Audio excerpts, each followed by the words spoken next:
美容とファッションが好きなずんだもんなのだ。今回僕と一緒に学んでいく内容はこちら。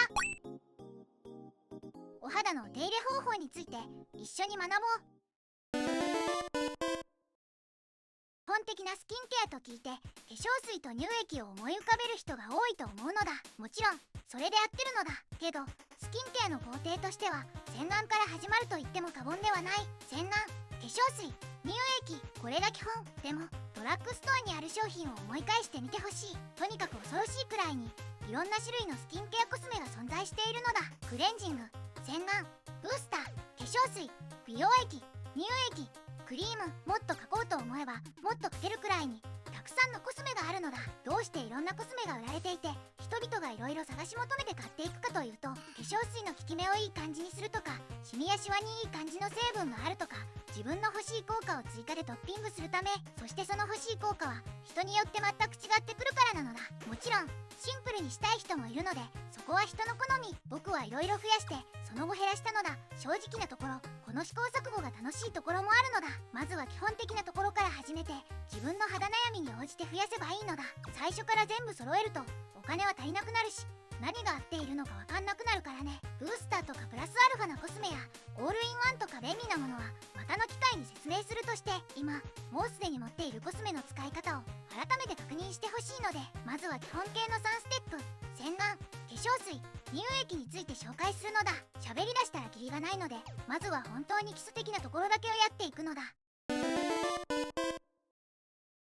お風呂に入って顔を洗うとき、みんなは何を使ってるのだ？定番中の定番、牛乳石鹸を小さい頃から使ってる人もいるかもしれないね。一口に洗顔といっても固形石鹸タイプ、プッシュして泡が出てくるタイプ、容器からゆるっと出すペーストタイプなどいろいろあるのだ。洗顔一つとってもかなり奥深い世界が広がっているのだ。ところで洗顔ってみかんが入ってる網みたいな袋とかボールみたいなスポンジみたいなやつを使って泡でモコモコにするイメージもあると思うんだけど、実際そう手と顔の間に泡でクッションを作ることで肌をこすらない、そのために泡立てるのだ。元から泡で出てくるものやそもそも泡立てなくてもいいジェルタイプのものもあるので、ちょこっと楽ができるのだ。缶に入ったやつはプッシュして出てくる泡よりかなりきめ細かい泡で感動したのを覚えているのだ。みんなはちゃんと泡立てて顔を洗っているかな？どうしてこんなに泡のことを言っているかというと、摩擦をとにかく少なめにすることが肌をいたわる第一歩だからなのだ。だからしっかり泡立てていてもガーッと勢いをつけてガツガツ洗うのは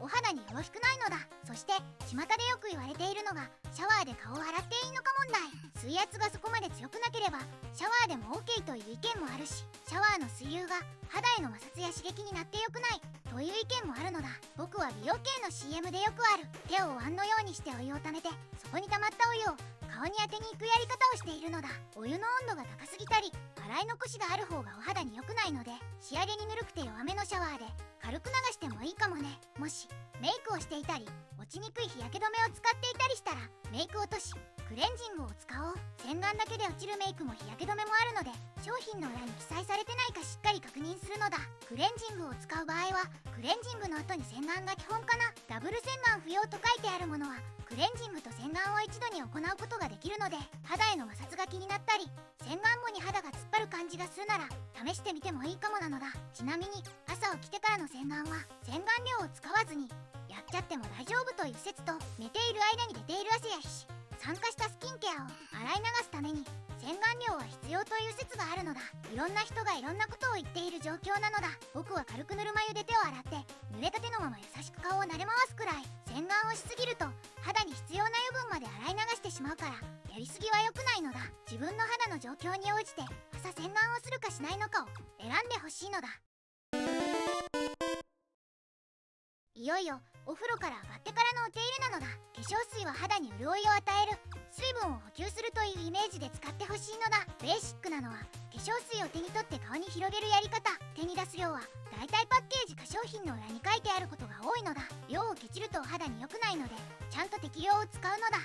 ケチケチ使わないコツは手に取りやすい、リピートしやすい価格帯のものを選ぶこと。手に取って顔に広げる時も摩擦は厳禁なのだ。優しく滑らせて化粧水をお肌に押し込む感覚で手のひら全体でギュッと包んであげるといいのだ。化粧水というだけあってシャバシャバした水のような感触のものが多いんだけど、ものによってはとろみがついているものもある。トロトロをしているから保湿は十分かも。と化粧水だけでスキンケアを終わらせてしまうととてももったいないのだ。これは次の乳液のところで説明するのだ。もしひげ剃りをする必要があるときはアフターシェービングローションとかで整えてると思うけど、化粧水はちょっとそれに似てるのだ。ヒリヒリしそうな肌を鎮静させて殺菌もしてさっぱりする成分が多いのがアフターシェービング。化粧水はスースーする成分とかエタノールが入ってないことが多いので使用感はちょっと違うけど肌の保護という点では同じなのだ。傷ができたり湿気とかあったりするときはアフターシェービングの方がおすすめ。化粧水の中には拭き取り化粧水というものがあるのだ。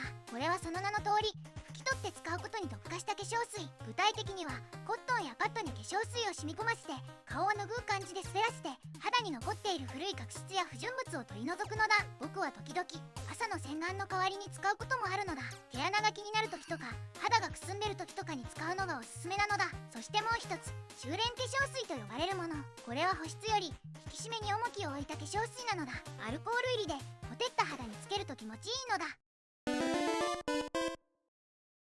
乳液も化粧水と同じくスキンケアの基本中の基本と言いたいところだけど、人によっては使わなかったりする。乳液の代わりにクリームやオイルで済ませちゃう場合もある。僕は夏場はベタつきたくないので乳液のさっぱりした保湿、冬場は乾燥しやすいのでぽってりしたクリームの保湿、シンプルにしたい時は植物性のオイルと使い分けているのだ。というのもとにかく水分の蒸発を防ぐ蓋になればいいから。化粧水で水分、乳液で油分を補給しつつ化粧水を肌に閉じ込めるというイメージなのだ。化粧水のところでもちょっと話した化粧水だけで終わらせてしまうともったいないというのは、せっかく化粧水しても乳液を塗らないと蒸発してお肌が乾燥してしまうからなのだ。化粧水をつけた直後はもちもちしてるから間違いやすいポイント。汗っかきだし肌も油っぽいから乳液とかで油分出さなくていいよって思ってる人、そういう人にこそ保湿はしっかりやってみてほしいのだ。最初から油っぽいのではなく肌が乾燥しているから肌が余計に油分を出している可能性があるのだ。ベタつきが少なくて保湿力の高い商品もたくさん出ているから使っていてストレスのない続けやすいアイテムをぜひ見つけてほしいのだ。使い方としては化粧水とほぼ同じ。優しく塗り広げるのだ。化粧水が肌に馴染むまではちょっと待機、少し時間を置いたり優しく手で押さえる感じで浸透させるのだ。ここでアドバイス。ほとんどの乳液は油分を含んでいるのでできるだけ温めた方が肌に浸透しやすくなるのだ。手に適用出したら少しコネコネして温めよう。もし肌が油っぽいと感じる人は部位によって塗る量を少なくしてみるのをおすすめするのだ。最初は同じメーカー同じシリーズで揃えるいわゆるライン使いをおすすめするのだ。というのも基本はライン使いが想定されているからね。とは言いつつも化粧水は合ってるのに乳液は肌に合わないみたいなことはめちゃくちゃあり得る話なのだ。一筋縄じゃいかないところがとても難しいのだ。できればサンプルで相性を確かめるのがベストなんだけど、ドラッグストアで取り扱っているものは特にサンプルがない商品も多いので買ってみないとわからない部分があるのだ。1回だけじゃ相性が不安という人はトラベルセットを探してみよう。3日は使えるくらいの量が入っていることが多いのだ。いろんなサイトや雑誌でベストコスメといういわゆる殿堂入りしている化粧品があるのでそれを指標にしてみるのもありではある。好きなものは続きやすいので好みのパッケージの形や色とかで選んでみるのもあり、物によっては独特の香りがあるものも多いし無香料と書いてあっても原料特有の香りがするものもあるのだ。とにかくいろいろ試してみて自分に合うものを探すのだ。成分表の近くに肌に合わない場合は使用を中止と書いてあることが多いのだ。じゃあ具体的に肌に合わないとは何なのだ。塗った後に赤みやかゆみ腫れてきたりブツブツができたりしたらそれは肌に合わないということ。肌に優しい石鹸でできるだけ洗い流して安静にしよう。塗ってすぐに違和感が出てくることもしばらく使ってから症状が出始めることもあるのだ。もちろんその日のコンディションによってたまたま合わないということも全然ある。例えば季節の変わり目とか花粉がひどい時期とかね。新しいコスメを使い始めるときは体調や肌の調子がいい時を選ぼう。もし顔に塗って合わなかったなと思ったら体に使ってしまうのは大いにありなのだ。僕は相性があんまり良くなかった化粧水をお風呂に投入したこともあるのだ。お湯で薄まるから肌への刺激が軽くなってちゃんと使い切れたのだ。